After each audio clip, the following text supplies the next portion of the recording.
It says in Matthew chapter 4, verse 4, "Man shall not live by bread alone, but by every word that comes out from the mouth of God." First Love Ministries brings your nightly program, Bible Talk with Pastor Joe, from Sunday to Friday at 6 p.m. and every Saturday at 7 p.m. only here on Cool 97.5.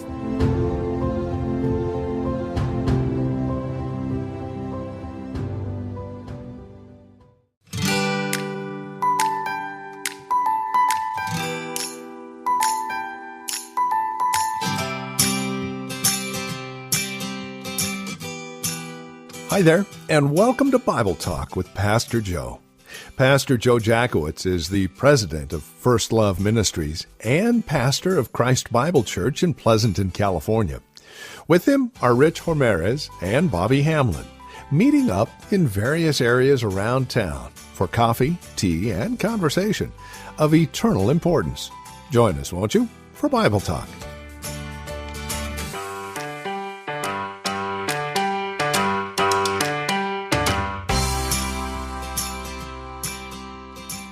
Well, we'd like to welcome you all here to our gathering as we gather with Pastor Joe. It's so nice to be out and about. You probably hear music in the background, some dishes being clinged back and forth. We're not in the studio. We're out around town. Yes, we are. And we want to welcome everybody. We're so glad to have you sitting around the table with us at this diner as we have a little coffee, tea, take a moment from our busy day to have a little conversation about the Bible.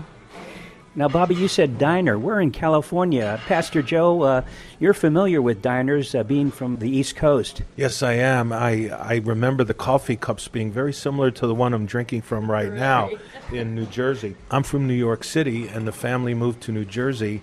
There were a lot of diners run by Greeks. We used to call it the Greek diner. They would have buckets of pickles. Of course, they'd be kosher pickles, being on the East Coast of New Jersey, New York City, with a large Jewish population that loved their deli food. The diners had a very unique and personality to them. They had jukeboxes on the tables as well, and so that's my memory of the diners of New Jersey. So hence the music in the background. Hence the music in the background. We feel very comfortable. I feel like I'm in New Jersey right now, talking to two of my best friends.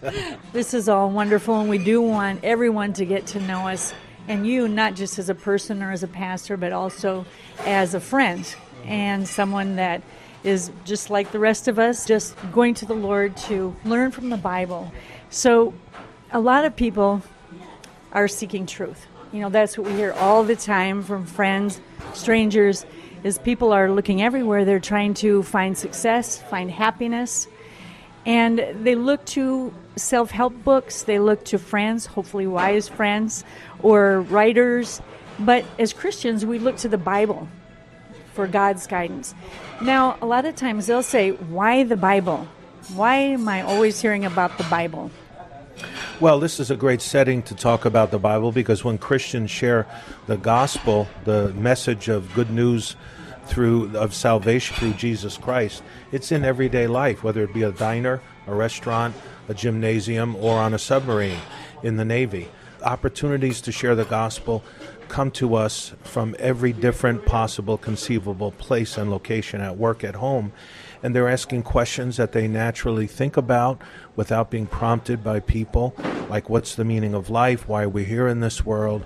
These are questions that are important because everybody asks them, and many people want to know the answer. People, like you suggest, are looking for meaning to life. They're looking for success, for happiness, fulfillment in every conceivable way, emotionally, mentally, relationally, financially. But the most important area of need is spiritual, to find the meaning of life, to know that when we die, we're going to go to heaven. And so success and happiness ultimately is not found in this world. And they need to find the truth. I think people instinctively know that there's not many different truths, although some of us learn in college, as professors say, there's many roads that lead to God. But that's not true according to the Bible. I think a lot of people know instinctively that there's only one truth. You know, one time I heard somebody talking about that very question, and they said people do have a problem with that. They want there to be many answers to it. They say you look mathematically, 2 plus 2 always equals 4. It doesn't sometimes equal 5 or 7. There's one truth. And so thinking about that, about other sciences and so on, there's usually one truth. So that should not be so hard to understand about spiritual things as well, would you say? Yes, that's true. Facts, experience, science lead us to remedies and solutions to many different things. And in many fields and sciences, there's only one remedy. Through experimentation, we find that particular remedy. In medicine, it would be a prescription to heal you. Similarly, in the spiritual realm, there is only one truth according to the Bible. The Bible teaches that Jesus is the way, the truth, and the life. No one comes to the Father but through him.